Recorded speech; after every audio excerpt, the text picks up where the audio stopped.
Hello everybody and welcome to another Guild Wars 2 Mysteries. This mystery is a bit of a weird one, honestly, because it is one of my favourites. One of my favourite mysteries for Guild Wars 2, quite honestly, is right up there. That's the reason I want to do a video on it, but the reason it's a favourite of mine is because it's so left field, it's so out of the blue, it's so weird, and that we have so little to go on.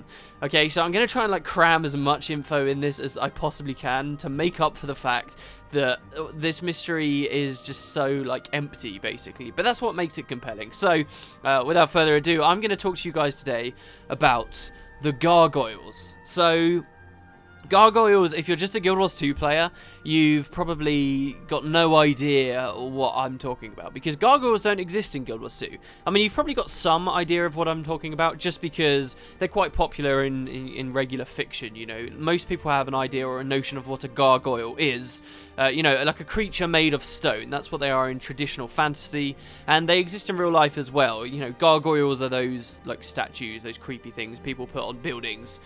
The Guild Wars 1 wiki actually says that they're there to ward off evil in real life, supposedly, but I don't think that's true. I think, in real life anyway, gargoyles are put on buildings to divert the flow of rainwater so that buildings don't get damaged over time by rain. But they're a real thing, and they're in a lot of different fantasy works, usually living creatures made of stone. Now, for the Guild Wars universe, and for Guild Wars 1, they were sort of in the same role. There was nothing that explicitly said, hey, these guys are made of stone. So there is some debate, I suppose, if you want to be pedantic about it, but they were creatures that when you killed them, they dropped granite slabs, which were sort of Guild Wars 1 crafting materials, as much of a crafting system the first game had at all. And they also looked kind of stony. You know, if you look at this picture of one right now, he's got kind of a stony face. Yes, you can kind of see that maybe he's not made of stone.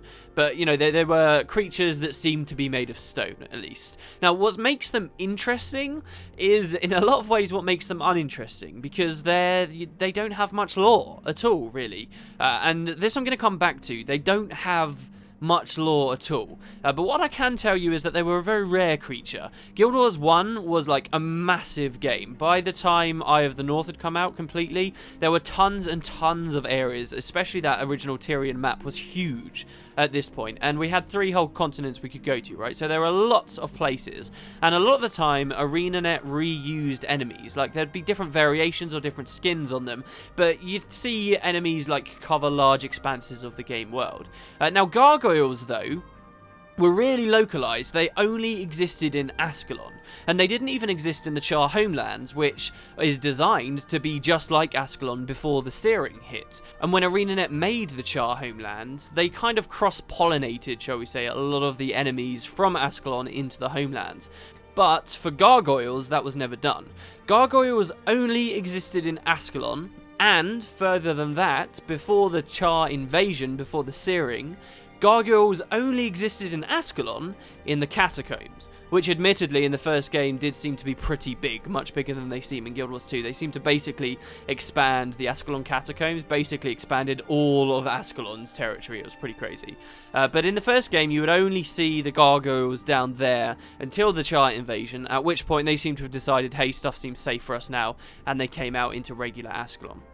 And that's kind of all we had. There was a little bit of lore that suggested perhaps people wore gargoyle skulls around their necks, and during Winter's Day in the first game, you could trade gargoyle skulls, which was another thing they dropped, which I guess would suggest maybe they're not made of stone, but you could trade gargoyle skulls for alcohol. So lots of people used to farm these guys, and actually I've seen a couple of jokes while doing research for this video of people saying, we probably hunted them to extinction because people would just farm these over and over and over again to get their drunkard titles. So that was the Gargoyles. That's pretty much all we've got, right? Really kind of boring creatures, right? There's not too much information. And I would be with you there for saying that they're boring creatures. One last thing in Guild Wars 1 as well, before we jump to Guild Wars 2, is there were another creature. They were a little bit like Gargoyles, but they were called Mergoyles. And the Mergoyles didn't live in Ascalon, but they were once again a very rare creature that only existed in one small place. That small place was Kryta. Okay, and this is quite important that they were in Kryta, so do remember that. And I'll come back to the Gargoyles at the end of the episode. But Gargoyles were very much like Gargoyles. They looked the same, but they had just like basically a different skin on them. And they were, as the name would suggest, mermaid gargoyles, if that makes any sense, which makes them a very weird blend of already quite obscure fantasy races.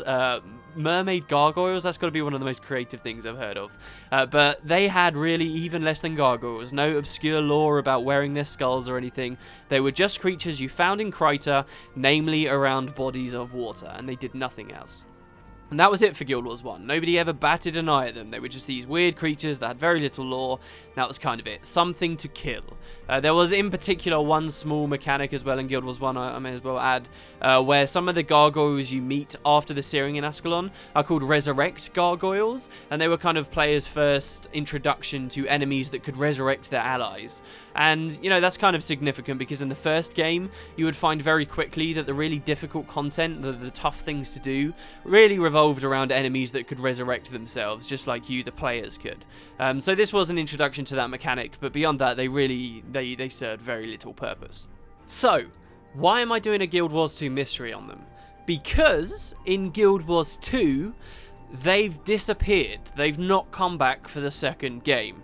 And that, I can totally appreciate, probably sounds not very interesting at all. Surely there were lots of enemies that didn't make it to the second game from the first. Well, actually, I'm going to mention some of them in a bit, but you'd be surprised, most enemies did make it back for Guild Wars 2. The Gargoyles were one group that didn't, but what makes them significant, more significant at least than the others, is that ArenaNet specifically drew attention to it. I first noticed this when I looked at the wiki timeline, and you can do the same here. I'm pretty sure that's added by players, but on the timeline you'll see amongst things like Zaitan awakens and Jormag destroys the Norn in the north, you'll see about halfway down it says, in the year 1185, after the exodus of the gods, the Gargoyles mysteriously vanish from Ascalon. Interesting. So where do we get that information from? Turns out it's from a char in the Black Citadel, and a really cool area of the Black Citadel actually, that I don't really appreciate is that big. There's like this cool road off to the side that's actually full of NPCs and stuff to see, which I'll use as footage for a bit on the video. But you can actually find a char there, amongst many others, who's working for the Dermond Priory, and he says, are you here on Priory business? Because if your business is otherwise, then your business is elsewhere. And you can ask him, well, what business? He says, the Dermond Priory. I'm a senior scribe, and by the looks of you, I'd say you've never seen the inside of a library. What do you want? And then you can ask him some cursory information about his past, and he says he joined the Priory as a part of a recruitment drive, but he was interested in ancient stories. He says his project is just getting underway, and that he's hesitant to discuss anything, especially with a stranger. But if you woo him, he says, persuasive words fine, if you must know, I'm researching the mysterious disappearance of the Gargoyles. These hills used to be thick with them. And you can say, gargoyles? I've never seen one. He says, hence my use of the word disappearance. No one alive has ever seen one. They just suddenly vanished around 140 years ago. My fellow scholars and I hope to solve the mystery of their fate. So we have ArenaNet for some reason explicitly drawing attention to the fact that this enemy didn't come back for Guild Wars 2. And not only that, they say that they mysteriously disappear. Now, the skeptic in me and my first instinct when seeing something like this would be to say, oh, well, look, they just didn't have the resources to rig and animate and create this creature again for Guild Wars 2, and they obviously thought it didn't fit 100%, so now they're just giving us some fob-off excuse. But to that, I have kind of two things to say. First of all, they could just explain that they were driven to extinction. I mean, Ascon's gone through some big changes, what with all the ghosts all over the place now, and the Char too. Either of those two parties could easily have been used to explain the extinction of this race. But they don't say that at all. They say mysteriously disappear, as if there are no bodies or bones to tell the tale. They've just gone, just snapped up into nothingness. And that's important, and we'll get back to that later. Also, there were a lot of enemies, as I mentioned earlier, that didn't make it into Guild Wars 2. And why would ArenaNet feel compelled to say that the Gargoyles have disappeared and write this flimsy story about it, and be perfectly happy to just completely ignore the existence of others? Mainly in the first game, there were loads of plant enemies all over the place. A big one for early Prophecies areas, at least, were aloes. They were these really cool design plants, actually, I think, that were usually monks and would heal themselves. They were like these seed pods that would sprout up around the world. There was a lot of animated plants going on in Guild Wars 1, and all of that stuff, the Thorn Stalkers and the Aloes, have all also disappeared. All we have of the Aloes in particular, for some reason, is there is like one vendor in Divinity's Reach who will sell you like roasted aloe seeds, which could perhaps suggest they're still around in lore, we just don't get to see them in the game itself. All of those plants have disappeared, and ArenaNet didn't give us a specific story about it. For me as well, I guess I can look to the plants disappearing as perhaps having some connection to the nature dragon Mordramoth, which we already looked at in the series, but I'll try to hold myself back from that, and we'll just say that they did disappear and ArenaNet haven't said anything. Another enemy in the same boat are the Hydras. Guild Wars 1 had Hydras, and Hydras that lived in Ascalon too. Sure, Ascalon had just gone through the searing, and there were big tar pits and stuff which the Hydras might have found very habitable for themselves, but they were enemies that you could find out in the first game, and now again have just disappeared without any reason. And lastly, there are the Forgotten too, who are actually a massive part of the story. Like, they're a huge thing in the lore, and they have largely just upped and left, and we have so little information on them. It's crazy. Like, the Forgotten we've got barely anything on at all, who are a huge part of the story, and ArenaNet hasn't seen fit to explain where they've gone or give us some small tidbit. And yet, the Gargoyles, these stupid little things from the first game that had no story connecting to them whatsoever, ArenaNet are now teasing us about? No, to me, I can't be skeptical about that. That has to be something more going on there. And it turns out that might be true. At the launch of the game, that was all we had. We had nothing to go on. But the plot kind of thickened around Halloween, just a little bit. So Halloween introduced us to the Mad Realm. If you weren't playing during Halloween, this was sort of a whole new realm, mini-world we could go to. In the lore, it's a small section of the underworld, which is another plane of reality that exists in the mists, just like Tyria is a world that exists within the mists. And this is just a small subsection of the underworld where the Mad King has been trapped. It was a place you could explore in Guild Wars 1 too.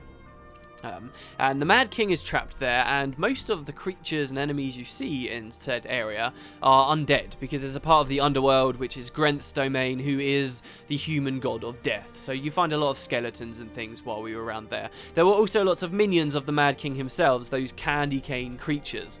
But also, for some reason, appearing out of the doors that were appearing on Tyria from the Mad Realm and within the Mad Realm itself, we were seeing all of a sudden, as mysteriously as they disappeared, popped back up, were the Gargoyles. And the Gargoyles looked kind of different than they did in Guild Wars 1, still vaguely stony. Sadly, it's going to be kind of annoying for me to get footage for you guys on this video of the Gargoyles at Halloween, because I didn't have the forethought months ago to actually save footage for this. But the Gargoyles were there, and they were looking very different to what they did in Guild Wars 1, but they still seem to be kind of creatures that were made of stone. And now they're appearing in the Mad Realm, a really specific area of the underworld. So again, in the first game, they were a really specific odd creature in only a certain area, and now in the second game, we have the same thing. Worse than everything else was that the enemies started appearing at Halloween. The Gargoyles reappeared, but there was no like real dialogue or anything that explained why they'd reappeared. They were just there, and seemingly in association with the Mad King. Why? This is where the speculation starts. Obviously, it looks like they didn't go extinct at all, and when they mysteriously vanished, they vanished into the mist through perhaps some kind of portal. But the question is, why did they end up at the Mad King's realm? Why did these creatures from Ascalon end up somehow associated with the fallen king of Kryta hundreds of years ago? What's the connection there? Well, this is where I'm going to bring it back to the Murgoyles, because the Murgoyles seem somehow related to the Gargoyles, and the Murgoyles, at the very least, as I mentioned before, were living in Kryta.